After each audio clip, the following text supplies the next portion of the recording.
Hey everyone! Here's an easy way of erasing the background to any image in Adobe Photoshop. All you need to do is go to your rectangle tool and make a square to cover your image.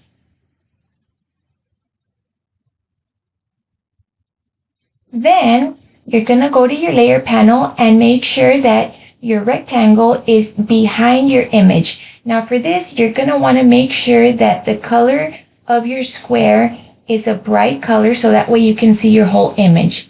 Then you're going to go back to your side panel, right click your eraser tool, select your magic eraser tool. You're going to also need to go back to your layer tool and make sure that your image is selected.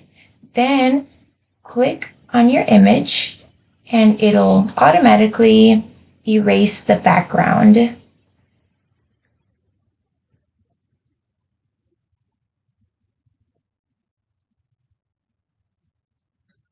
Then I'm just going to delete the rectangle that I made. And that is how you can delete any background on any image in Adobe Photoshop. Please don't forget to like and subscribe for more tips and tricks on Adobe.